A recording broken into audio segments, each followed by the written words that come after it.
감사합니다. 입술로 기적을 고백하세요라는 제목으로 오늘 본문의 말씀에 은혜를 나누고자 합니다. 오늘 본문은 예수님을 찾고 부르짖는 자에게 주시는 은혜를 말씀해 주십니다. 이 말씀의 은혜가 우리 성도님들에게 그대로 임하시는 은혜가 있으시기를 주님의 이름으로 축복합니다. 말씀을 보면 예수님께서 6월절에 맞춰서 예루살렘 성으로 내려가십니다. 그런데 예루살렘으로 내려가시는 이유가 그렇게 기쁜 마음은 아니었을 겁니다. 왜냐하면 이제 예수님께서 예루살렘으로 가시는 이유는 30년의 공생애를 마치시고 십자가에 돌아가시기 위해 이제 여리고에서 예루살렘으로 내려가는 발걸음이셨습니다. 천근만근 무거운 마음이겠죠. 내가 죽으러 가는데 그 마음에 기쁜 마음이 무엇이 있겠습니까? 그런데 그 가시는 길에 두 맹인이 예수님에게 이렇게 외칩니다. 오늘 30절의 말씀이죠. 다 같이 읽겠습니다. 시작. 맹인 두 사람이 길가에 앉았다가 예수께서 지나가신다 함을 듣고 소리질러 이르되 주여 우리를 불쌍히 여기소서. 두 사람의 맹인이요 길에 앉아서 지나가는 예수님에게 이렇게 외칩니다.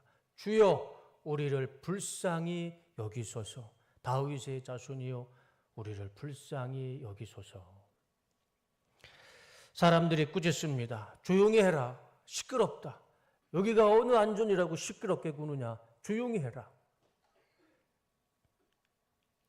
그럴 때 이 두 사람이 어떻게 하냐면 무리가 꾸짖어 잠잠하라 하되 사람들은 꾸짖어도요 이 두 사람은 멈추지 않습니다. 오히려 더욱 소리질러 이르되 더 크게 소리질렀어요. 주여 우리를 불쌍히 여기소서. 다윗의 자손이여 하는지라. 사람들이 막건 말건 이 두 사람은요 더 크게 예수님을 부르짖습니다. 그럴 때 예수님께서 이렇게 반응하십니다. 예수께서 머물러 서서 그들을 불러 이르시되 너희에게 무엇을 하여 주기를 원하느냐? 내가 너희에게 뭘 해주길 원하느냐? 그럴 때 대답합니다. 주여 우리의 눈뜨기를 원하나이다. 이 이야기를 들어 예수님께서 대답해 주십니다. 다 같이 읽겠습니다. 시작. 예수께서 불쌍히 여기사 그들의 눈을 만지시니 곧 보게 되어 그들이 예수를 따르니라. 이게 오늘 본문의 말씀입니다. 그 말씀을 통해서요 두 가지 은혜를 생각해 보고 설교를 마치고자 합니다. 첫 번째는 말하고 부르짖는 대로 응답해 주십니다. 이 말씀을 생각해 보면 지금 이 두 사람은요 앞을 보지 못합니다. 맹인이라고 정확하게 나와 있어요. 그래서 길에 앉아 있었습니다. 구걸을 했던 것이죠. 이 사람들은 앞을 보지 못했습니다. 앞을 보지 못하는 사람이 예수님을 어떻게 봤을까요? 예수님이 누군지 어떻게 알 수 있었을까요? 몰라요. 이 사람들은 예수님의 정체를 모릅니다. 앞을 보지 못하는데 어떻게 예수님을 알 수가 있겠습니까? 예수님의 음성을 듣는다 할지라도 그 음성이 예수님의 음성인지 베드로의 음성인지 마태의 음성인지 요한의 음성인지 구별이 할 수가 없습니다. 볼 수가 없으니 들어도 예수님의 음성인지 구별이 안 돼요. 그저 사람들이 외치는 소리만 듣습니다. 여기 예수님이 지나가신다. 보지는 못하고 예수님의 음성을 구별할 수는 없지만 사람들이 듣는 소리는 듣습니다. 사람들이 외치는 소리는 듣습니다. 여기 예수님이 지나간다. 예수님이 지나간다는 소리. 그들에겐 무엇으로 들렸을까요? 이것이 복음이죠. 이것이 복음입니다. 예수님을 본 적도 없는 사람들, 예수님의 음성도 들은 적도 없는 사람들이 그저 사람들이 외치는 소리만 들었습니다. 예수님이 지나간다. 그 말씀, 그 이야기를 듣고 그 말씀을 붙잡고 간절하게 예수님을 부르짖습니다. 주여 나를 불쌍히 여겨 주시옵소서. 예수님이 어떻게 생겼는지도 몰라요. 예수님의 목소리도 모릅니다. 그런데 사람들이 외치는 소리를 듣고 복음을 듣고 예수님을 간절히 찾습니다.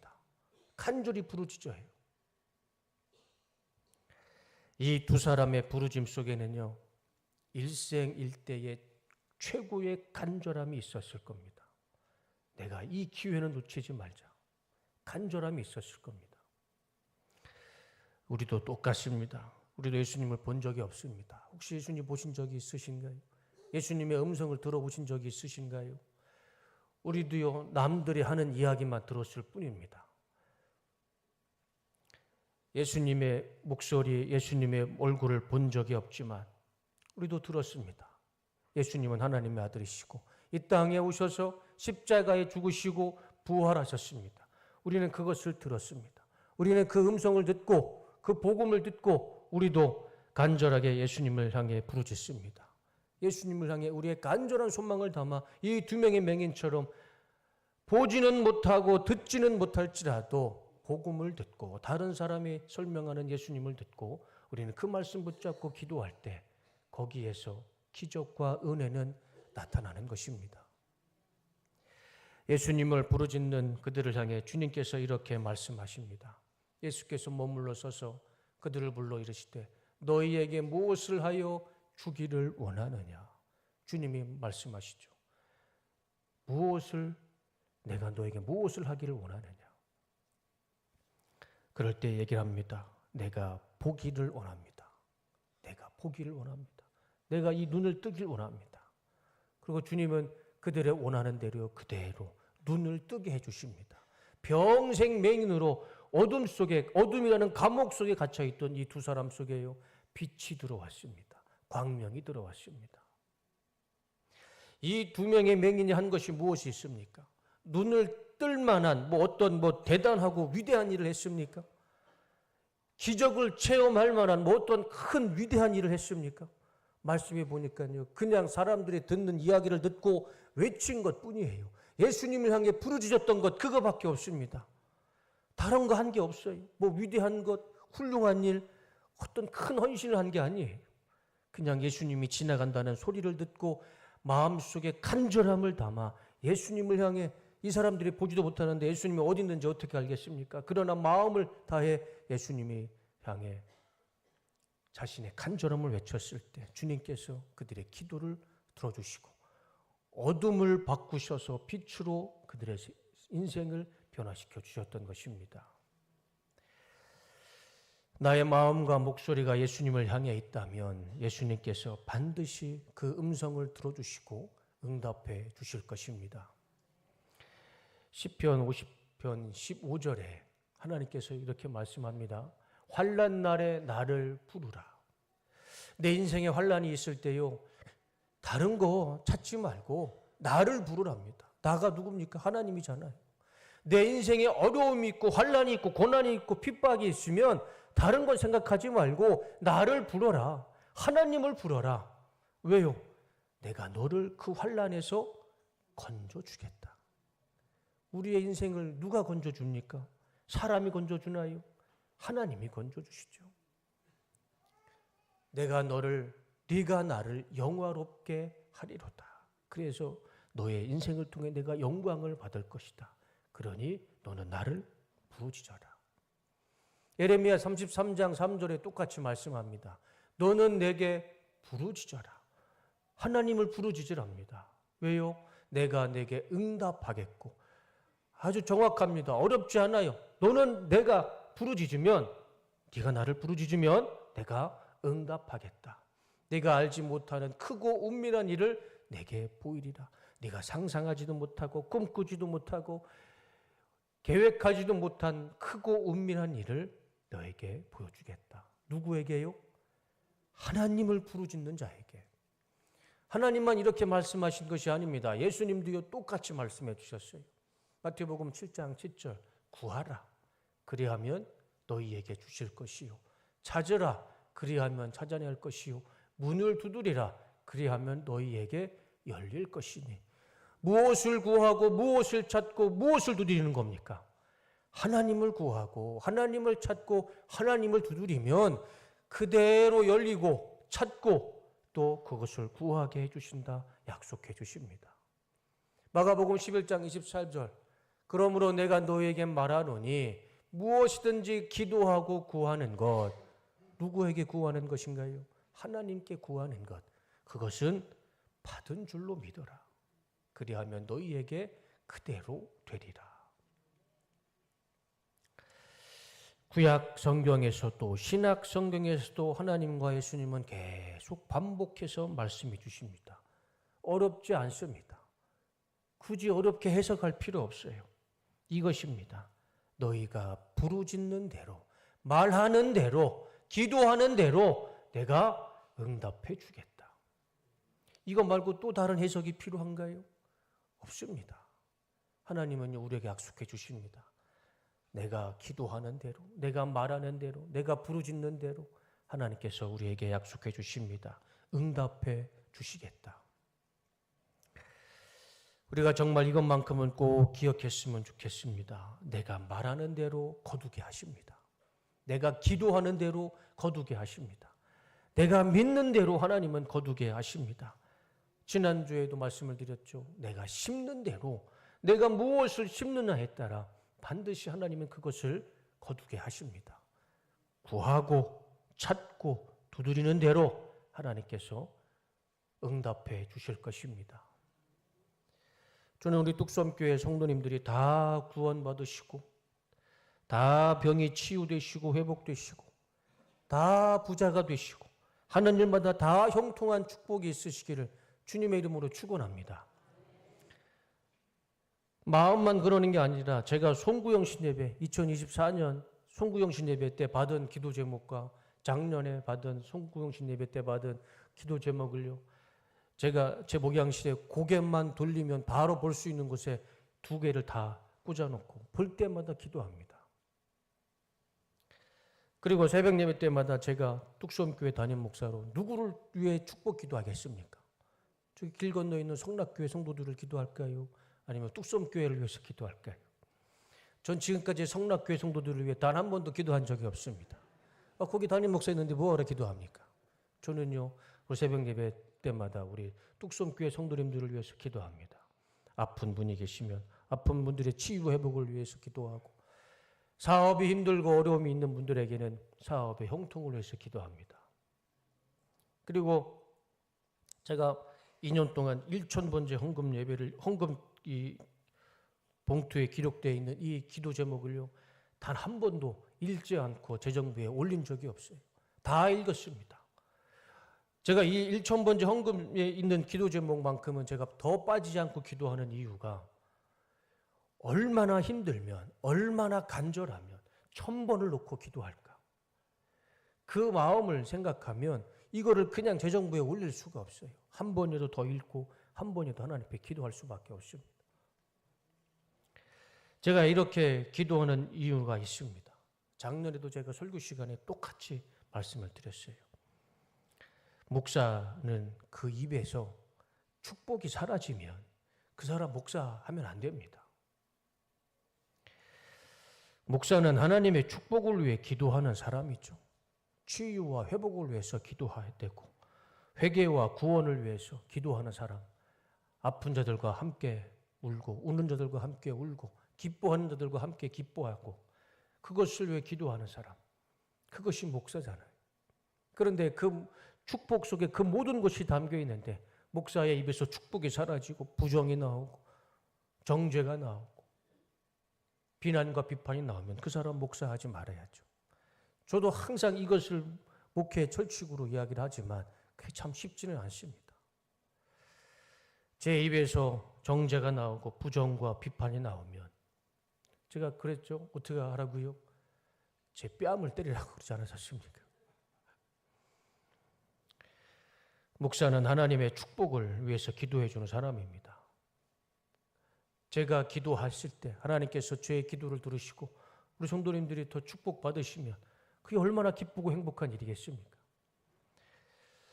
그런데 중보 기도의 힘이 아무리 역사하는 힘이 큰다 한들 한번 생각해 보세요. 제가 아무리 우리 성도님들을 위해서 축복을 위해서 기도하고 새벽마다 우리 성도님을 위해서 기도한다 할지라도 정작 내가 내 입에서 부정을 얘기하고 저주를 얘기하고 정죄를 얘기하면 아무리 많은 사람들이 중보 기도를 하고 그 사람을 위해서 기도한들 내가 내 입에서 축복을 말하지 않는다면 그 사람 가운데 하나님의 축복에 임할까요? 임하지 않을까요? 저는 그 사람의 말의 열매를 하나님께서 거두게 하실 거라 생각을 합니다. 아무리 중보기도를 한다 할지라도요, 내가 내 쓰는 언어가 축복을 이야기하지 않고 부정을 얘기하고 저주와 정죄를 얘기하면 내가 취해야 할 열매는요, 축복이 아니라 내가 쓰는 말, 내가 고백하는 말, 그 말의 열매를 맺게 될 뿐입니다. 말은 마음의 중심입니다. 내 마음의 중심에서 내 말이 나오는 것이죠. 성경에서 똑같이 이야기를 합니다. 사무엘상 16장 7절을 다 같이 읽겠습니다. 시작. 내가 보는 것이 사람과 같지 아니하니 사람은 외모를 보거니와 나 여호와는 중심을 보느니라 하시더라. 하나님은 우리의 중심을 보십니다. 사람은 외모를 볼 수밖에 없지만 하나님은 중심을 보십니다. 저 중심이라는 단어가 원어에 보면 레바브라는 단어입니다. 근데 레바브라는 단어가요, 마음이에요, 마음. 마음으로 이 번역을 했으면 더 좋았을 텐데 중심이라고 번역을 했지만 본래의 의미는 하나님은 중심보다는 사람의 마음을 보십니다. 마음. 내 마음에서부터 믿음이 생기고 언어와 행동이 나타나는 것이죠. 내 마음에서부터 믿고 말하는 대로, 내가 부르짖는 대로, 내가 기도하는 대로 하나님께서 들으시고 응답해 주시는 것입니다. 지금 내 삶이 자꾸 어렵고 힘들고 뭘 해도 안 되고 고통스럽고 그런 마음이 생긴다면 내 마음을 바꾸시고 언어를 바꾸시기를 주님의 이름으로 축원합니다. 안 되는 것은 다 이유가 있지 않겠습니까?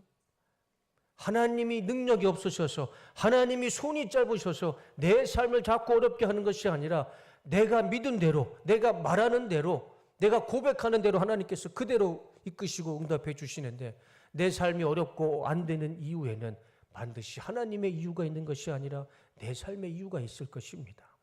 내가 쓰는 언어를 바꾸길 원합니다. 내가 말하는 대로, 내가 기도하는 대로, 내가 부르짖는 대로, 내가 믿는 대로 하나님은 반드시 바꿔주실 것입니다. 우리의 가정을 바꿔주실 것이고 우리의 사업과 기업을 바꿔주실 것이고 우리의 자녀를 바꿔주실 줄로 믿습니다.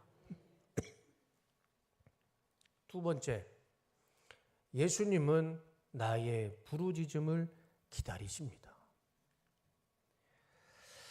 이 두 명의 맹인을 생각해 보면 이 두 사람이 예수님을 부르짖을 때 조근조근 불렀을까요? 아니면 목청껏 불렀을까요? 조근조근 둘이 속삭이듯이 예수님 불렀을까요? 아니면 내 목소리가 갈라질 정도로 힘을 다해서 예수님을 불렀을까요? 얼마나 크게 불렀으면 사람들이 뭐라고 그럽니까? 시끄럽다. 좀 조용히 좀 해라. 한 번 부른 게 아니었어요. 계속 예수님을 자신이 가지고 있는 목청껏 예수님을 찾아 불렀습니다. 사람들이 시끄럽다, 조용히 해라 말릴 정도로요. 이 두 사람이 예수님을 간절히 찾았습니다.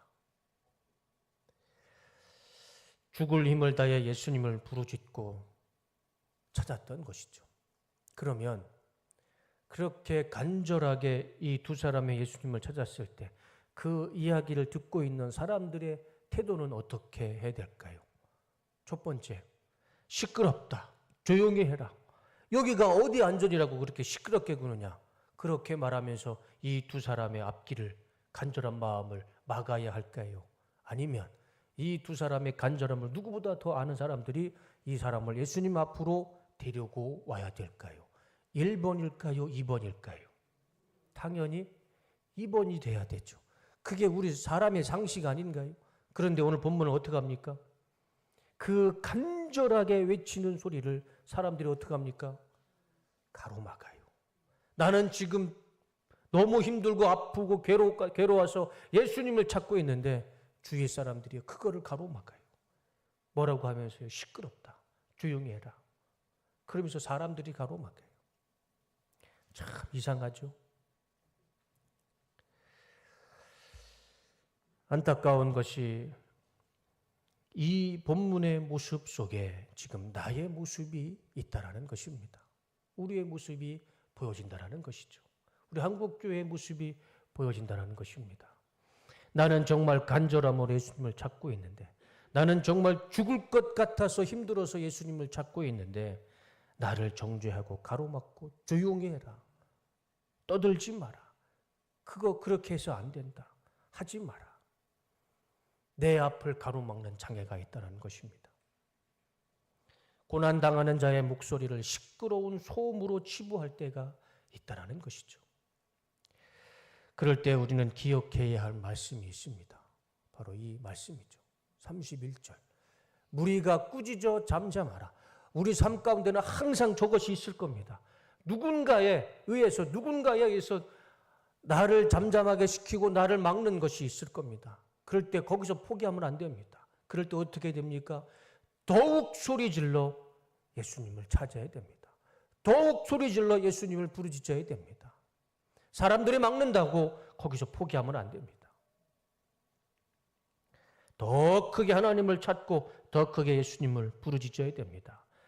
나를 가로막고 있는 모든 사람들이 묻히도록, 그 사람의 소리가 묻히도록 더 크게, 더 간절하게 하나님을 찾고 예수님을 찾아야 됩니다. 사람을 향해 외치는 것이 아니라 예수님을 향해 외쳐야 됩니다. 내가 기도를 정죄의 도구로 사용하지 않고 간절함의 도구로 사용하면 하나님께서 그 기도를 다 들어주시고 하나님께서 응답해 주실 것이라 믿습니다. 대부분 여기까지 오지 못해요. 가만히 보면 여기까지 오는 분들이 많지가 않아요. 그래서 상처를 받고 교회를 떠납니다. 교회를 떠나면 다행이죠. 예수님을 떠나고 하나님을 떠나요. 그게 다 우리 교회를 떠나고 하나님을 떠나는 것이 다 그 본질을 보면 사람의 말로 상처받기 때문에 다 떠나게 돼요.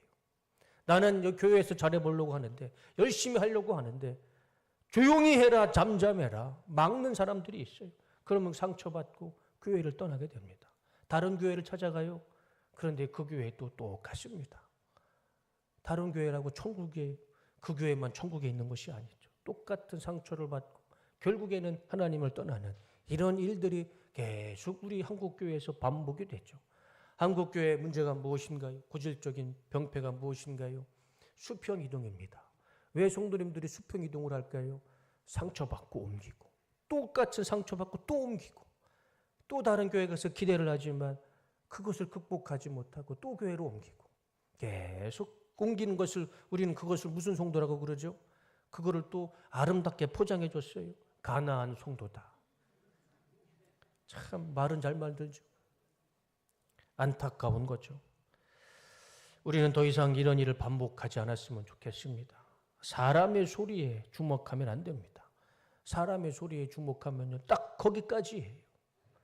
이 두 사람이요, 사람들이 조용해라, 잠잠하라 했을 때 이 사람들의 소리를 듣고 예수님을 부르짖지 않았다면 이 사람들은 평생 어둠에 갇혀 살았을 겁니다.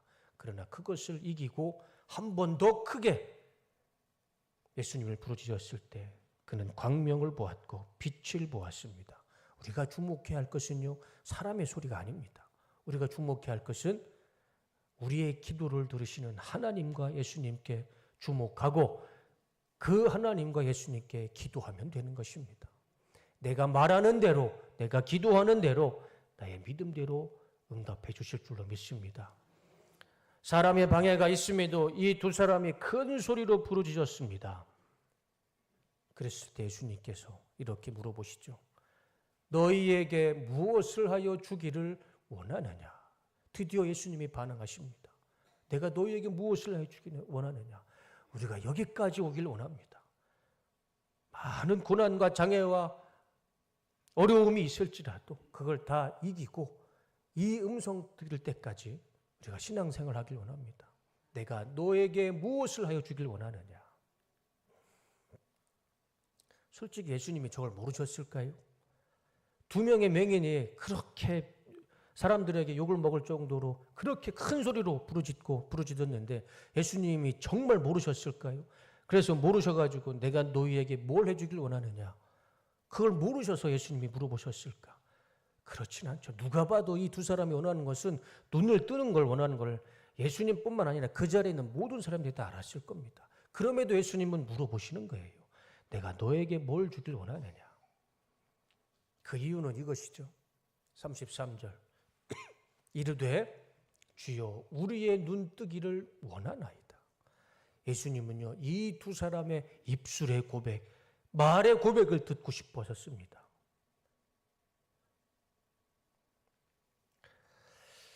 예수님께서 게바를 베드로라는 이름으로 바꿔주시죠. 그리고 베드로에게요 천국의 열쇠를 주십니다. 성경 그 누구도요 천국의 열쇠를 받은 사람이 없어요. 천사들 중에서도요 천국의 열쇠를 받은 천사가 없어요. 성경에 유일하게 예수님께서 베드로에게 천국의 열쇠를 주십니다. 그리고 베드로에게 이렇게 말씀하시죠. 내가 너 위에 내 교회를 세우겠다. 교회라는 단어, 그 교회라는 단어를 처음으로 말씀하시면서 베드로를 말씀하십니다. 참 기적 같은 축복이죠. 거기에서 멈추지 않습니다. 베드로는요 지옥의 권세를 이기는 놀라운 권세를 받습니다. 거기서 멈추지 않습니다. 땅에서 풀리면 하늘에서 풀리는 하늘과 땅의 이 경계가 사라지는 사람으로 만들어주세요. 왜 예수님께서 다른 사람도 아닌 베드로에게 이런 놀라운 축복을 주셨을까요? 그 이유가 여기에 있습니다. 이르시되 너희는 나를 누구라 하느냐? 제자들에게 물어봤어요. 사람들이 나를 누구라 하느냐? 너는 나를 누구라 믿느냐? 아무도 대답 못합니다. 엘리야라고 합니다. 뭐라고 합니다. 누구누구는 이렇게 얘기합니다. 그런데 정작 자신들의 고백은 얘기하지 못합니다. 그때 베드로가요 그 입술을 열어 예수님을 이렇게 고백합니다. 시몬 베드로가 대답하여 이르되 주는 그리스도시요 살아계신 하나님의 아들이시니이다. 베드로만이 저렇게 고백했어요. 자신의 입술로 자신의 마음속에 있는 믿음을 고백했습니다. 예수님이 저걸 모르셨을까요? 내가 그리스도야? 내가 하나님의 살아있는 하나님의 아들이야? 베드로의 고백을 통해서 아셨을까요? 그래서 그 기쁨 나머지 17절과 18절을 축복해 주셨을까요? 우리 예수님은 이미 다 알고 계셨습니다. 그러나 예수님이 왜 베드로를 저렇게 놀라운 축복을 주셨느냐면 베드로의 고백이 있었습니다. 입술의 고백이 있었어요. 하나님은 분명히 우리에게 약속하십니다. 너희가 말하는 대로 내가 응답하겠다. 내가 너희가 기도하는 대로 믿음의 고백대로 내가 응답해 주겠다. 내가 기도하는 대로 말하는 대로 믿음대로 하나님은 응답해 주십니다. 우리가 어떤 말을 써야 될까요? 끝까지 사람의 말을 듣고 사람의 말을 써야 될까? 아니면 사람의 말을 스탑하고 축복의 말, 하나님의 언어, 형통의 말을 써야 될까요? 그것은 이제 내 선택에 달려 있습니다. 내가 어떤 언어를 쓸지 내 선택에 달려 있고 그 언어의 열매도 내 선택과 내가 쓰는 언어의 열매를 맺게 될 것입니다. 바라기는 이제 사람의 언어, 부정의 언어, 정죄의 언어, 비판의 언어 그 모든 것들은 다 버리시고 하늘의 언어를 쓰시고 축복의 언어를 쓰셔서 하늘의 축복과 하나님의 축복이 충만한 삶이 되시기를 주님의 이름으로 축원합니다. 설교를 마치겠습니다. 이제 우리는 말의 권세, 부르짖음의 권세를 잘 사용해야 됩니다. 다 알고 계시잖아요. 제가 이렇게 말씀드리는 거 모르는 거 아니시잖아요. 다 알고 계십니다. 하나님은 말하는 대로 역사하시고 부르짖는 대로 역사하신다. 오늘 또 본문을 통해서 또 한 번 우리에게 반복해서 말씀해 주십니다. 우리가 하나님을 원망할 일이 없는 것은 하나님은 이미 다 말씀해 주셨습니다. 구약 성경에서도 말씀해 주셨고 신약 성경에서도 말씀해 주셨어요. 내가 한 말 때문에 나의 믿음 때문에 얻게 될 결과일 뿐입니다. 하나님 원망할 거 없어요. 내가 축복을 얘기하면 하나님이 축복을 줄 것이고 내가 부정을 얘기하면 내 삶의 부정으로 가득할 것입니다. 믿음의 언어를 선포하시기를 주님의 이름으로 축원합니다. 믿음으로 축복을 선포하시기를 주님의 이름으로 축원합니다. 내 가정이 힘들면 내 가정을 향해 말씀 붙잡고 믿음으로 축복을 선포하시기를 주님의 이름으로 축원합니다. 우리의 가정이 바뀌어질 줄로 믿습니다. 우리의 자녀가 힘들고 우리의 자녀가 아픔에 있으면 그 자녀를 향해 믿음으로 말씀을 붙잡고 축복으로 선포하시기를 주님의 이름으로 축원합니다. 우리의 자녀들이 바뀔 것입니다. 우리의 기업이, 사업이, 직장이 어려우면 믿음을 붙잡고 말씀을 붙잡고 하나님께서 믿음대로 말하는 대로 역사하신다는 그 말씀 붙잡고 믿음으로 선포하실 때 우리의 기업이, 우리의 사업이, 우리의 직장이 형통한 은혜로 하나님께서 축복해 주실 줄로 믿습니다. 지금 내 육신에 아픔이 있다면 믿음으로 선포하시길 바랍니다. 그리스도 예수의 이름으로 치유될지어다, 회복될지어다, 믿음으로 외치고 선포하는 그 인생 가운데 하나님께서 기적을 베풀어 주실 줄로 믿습니다. 누군가는 또 방해할 것입니다. 누군가는 꼭 방해할 것입니다. 제가 장담컨대 누군가는 또 방해할 겁니다. 조용히 해라. 그게 그런다고 되겠느냐? 그게 말한다고 되겠느냐? 그 사람의 말에 귀를 막으시고 오직 믿음으로 선포하시고 축복을 선포하셔서 하나님의 기적과 축복을 내 삶 가운데 누리며 살아가시는 복된 삶이 되시기를 주님의 이름으로 축원합니다. 사람의 말은요, 싸우는 것이 아닙니다.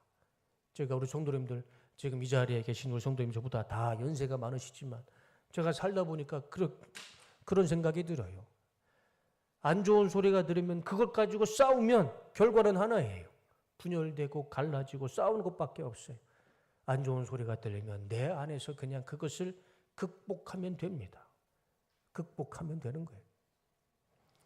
사람의 말은 내 안에서 극복하고 내가 말하는 대로 부르짖는 대로 믿음대로 역사하신다는 그 하나님의 말씀 붙잡고 믿음을 선포하고 축복을 선포했을 때 어떤 인생이 더 하나님의 앞에서 축복받은 인생, 그 결과가 더 기적 같은 인생을 살 수가 있겠습니까? 사람의 말은 이제 귀를 닫으시고 그 말은 마음으로 믿음으로 극복하시고 믿음을 외치시고 축복을 외치셔서 하나님의 놀라운 축복 가운데 살아가시는 우리 뚝섬교회 모든 성도님들의 삶이 되시기를 주님의 이름으로 축원합니다. 기도하겠습니다. 하나님, 믿음의 언어를 쓰겠습니다. 믿음으로 고백하며 살겠습니다. 주님만 바라보며 주님을 부르짖으며 살겠습니다. 우리가 부르짖는 대로, 기도하는 대로, 고백하는 대로, 말하는 대로 응답하시고 축복하여 주시옵소서. 오늘부터 내 입속에 있는 부정적인 언어, 정죄하는 언어, 비난하는 언어를 다 버리게 하여 주시옵소서. 나를 위해, 우리 가족을 위해, 우리 자녀를 위해, 우리 뚝섬교회를 위해 축복의 언어, 믿음의 언어를 쓰게 하여 주시옵소서. 우리가 말하는 대로 변화시켜 주시고 축복하여 주시옵소서. 예수님의 이름으로 기도드립니다. 아멘.